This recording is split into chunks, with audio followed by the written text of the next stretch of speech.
Dalam homili siang ini saya akan mengajak Anda semua untuk merenungkan tentang Maria, Ibu dan Pelindung kita. Bapak, Ibu, saudara-saudari yang dikasihi Tuhan dan dijaga serta dilindungi oleh Bunda Maria Kusuma Karmel. Dalam sebuah audiensi dan pada saat itu disampaikan katekese oleh Paus Fransiskus. Beliau mengatakan begini, masyarakat yang tanpa ibu akan menjadi masyarakat yang tidak manusiawi. Karena para ibulah yang tahu bagaimana bersaksi tentang kelembutan, dedikasi, dan kekuatan moral. Misalnya dukungan, peneguhan, penghiburan, dan sebagainya. Apa yang dikatakan oleh Paus Fransiskus, saya rasa menginspirasi kita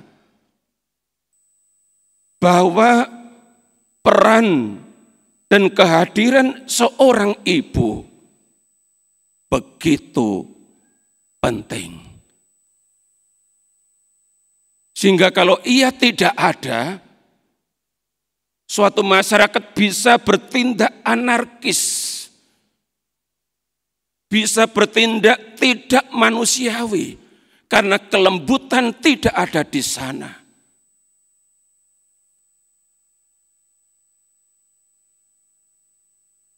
Saya merenung begini, mengapa di Dewan Paroki Harian Paroki Meruya Angkatan 11 ini ada cukup banyak ibu di situ. Lebih dari 5 ibu hadir di sana. Saya renungkan sejenak, ini bukan hanya soal emansipasi, tetapi mereka ini dipilih untuk memberi warna dalam melayani umat. Supaya kehadiran mereka, peran mereka, pemikiran mereka, refleksi mereka bisa membantu bapak-bapak untuk mengambil keputusan yang lebih manusiawi. Ini refleksi saya. Bahwa dalam lingkup gereja, kehadiran ibu-ibu itu juga penting. Karena merekalah orang-orang yang tahu memberikan kesaksian tentang kelembutan hati. Maka kalau dalam keluarga ada kekerasan yang dilakukan oleh ibu rumah tangga, itu menyalahi kodrat ibu yang mesti menghadirkan figur kelembutan seorang ibu. Baik Bapak Ibu, saudara-saudari yang dikasihi Tuhan. Dalam Injil yang tadi kita dengarkan, diambil dari Injil Yohanes bab 19 ayat 25 sampai dengan 27. Menampilkan Yesus yang hadir di atas salib. Di atas salib itu Yesus mengadakan seserahan. Maka kepada ibunya Yesus bilang, "Ibu, inilah anakmu." Dan kepada murid-muridnya, dalam kitab suci disebut katanya kepada murid-muridnya, bukan muridnya. Yang diwakili oleh seorang murid Yesus yang setia sampai di atas salib. Yesus bilang, "Inilah ibumu." Dan dicatat oleh penginjil Yohanes. Dan sejak saat itu, murid itu menerima dia, Maria, di dalam rumahnya.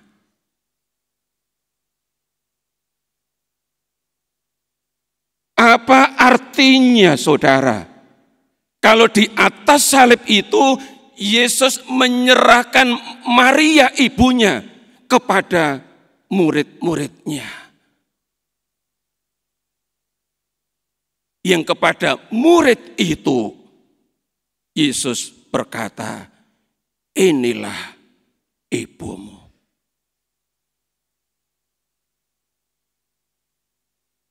Yang terjadi ialah ini, bahwa di atas salib itu, sebelum Yesus mengatakan sudah selesai, dan kemudian menghembuskan napas terakhir, Yesus memberikan Maria ibunya kepada murid-muridnya untuk menjadi ibu mereka. Yang secara representatif diwakili oleh seorang murid yang hadir di bawah salib. Yang kedua, dengan penyerahan itu, Yesus tidak ingin kalau persekutuan murid-muridnya yang kemudian disebut gereja hidup tanpa kehadiran seorang ibu. Yesus tidak ingin agar murid-muridnya berlaku tidak manusiawi karena tidak hadir sosok seorang ibu dengan kelembutan hatinya. Itu yang Yesus tidak mau. Maka Yesus memberikan Maria ibunya supaya Maria dengan diterima di kalangan murid-muridnya, ia hadir sebagai seorang ibu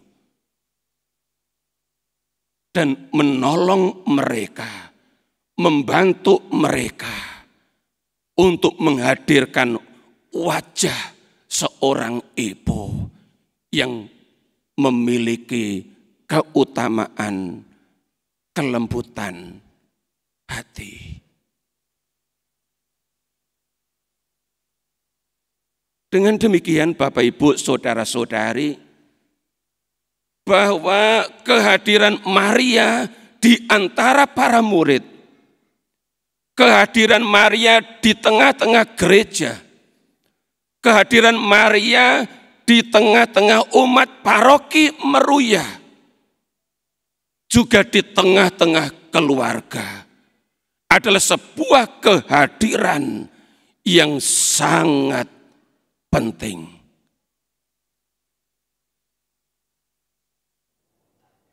Namun demikian kita masih bisa bertanya, benarkah Romo bahwa Maria itu benar-benar seorang ibu yang kehadirannya penting? Baik dalam keluarga, baik dalam paroki, maupun dalam gereja. Tanpa ragu-ragu, kita mesti menjawab, iya.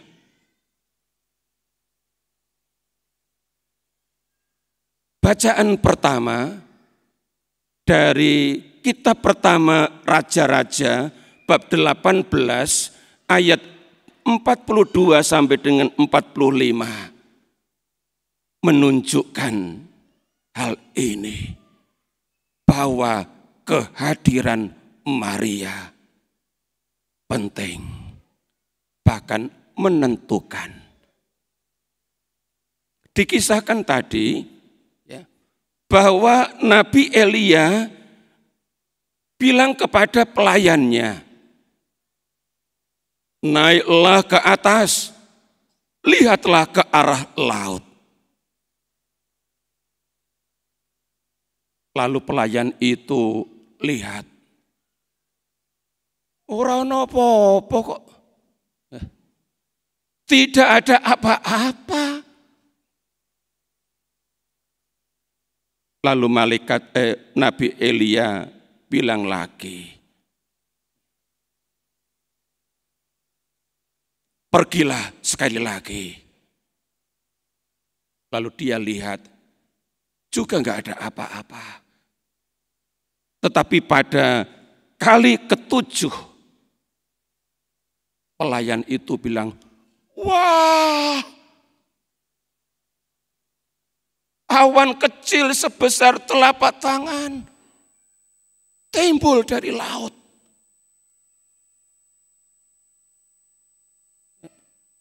Mungkin kalau dalam bahasa sekarang, wow. Awan kecil sebesar telapak tangan timbul dari laut. Pelayan itu kagum. Yang sebelumnya tidak ada apa-apa, kemudian muncul awan kecil sebesar telapak tangan. Apa iku? Apa itu awan kecil, saudara? Ini adalah sebuah alegoris.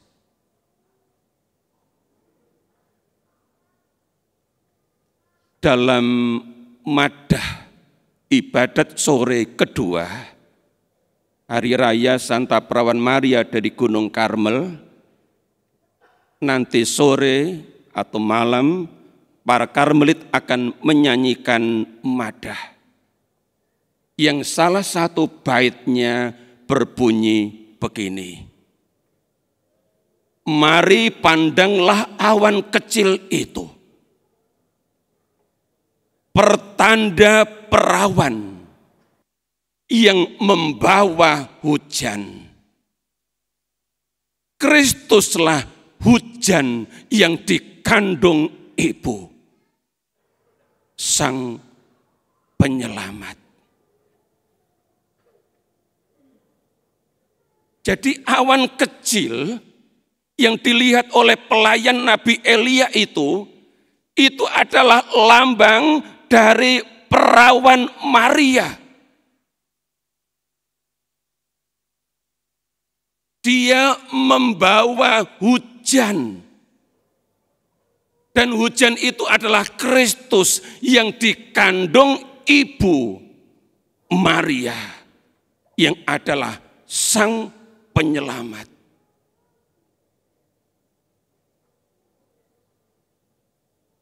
Di sini saya pribadi ketika merenungkan hal ini menjadi sadar betul bahwa Maria adalah sosok seorang ibu yang sangat penting. Maria hadir di bumi, sosok seorang ibu untuk mengandung Kristus yang kemudian lahir, yang dalam bahasa tadi hujan. Kristuslah hujan yang dikandung Ibu Maria. Dilahirkan olehnya. Maka tanpa kehadiran Maria sebagai seorang ibu, hujan itu tidak turun. Nah, kalau hujan tidak turun, saudara, yang ada adalah kekeringan. Yang ada adalah ketandusan, kan enggak ada air. Dan kemudian kematian. Tetapi berkat hujan, yakni Kristus sendiri, yang hadir di bumi melalui rahim Maria, maka ada kesegaran, ada kesuburan, ada kehidupan. Yesus sendiri dalam Injil Yohanes bab 10 ayat 10 dia katakan, "Aku datang supaya mereka mempunyai hidup dan mempunyainya dalam segala kelimpahan." Itu saudara, Kristus yang dibandingkan, disimbolkan dengan hujan, datang ke bumi untuk mendatangkan kehidupan dalam segala kelimpahan. Oleh karena itu Maria sebagai ibu dan pelindung kita, dia memegang peran yang amat penting, yakni melindungi kita, menjaga kita, memelihara kita, supaya jangan sampai mengalami kekeringan rohani yang berujung pada kematian jiwa. Maria dengan setia, dengan kelembutan hatinya, menjaga, menuntun, melindungi kita, dan terus membawa kita kepada Kristus, supaya kita mengalami terus-menerus hujan ilahi, kesuburan rohani, kesegaran rohani, dan kehidupan rohani. Syukur juga kehidupan jasmani yang disertai dengan banyak kelimpahan. Maka pada siang hari ini Bapak Ibu Saudara-saudari, kita hadir bersama untuk bersyukur bahwa Bunda Maria telah dengan setia selama 31 tahun mendampingi, melindungi, menjaga, dan menuntun kita semua dengan kedua tangan keibuannya yang lembut, supaya mengalami Kristus, hujan ilahi yang membasahi, menyegarkan, menyuburkan jiwa kita. Tuhan Yesus memberkati dan Bunda Maria selalu melindungi kita.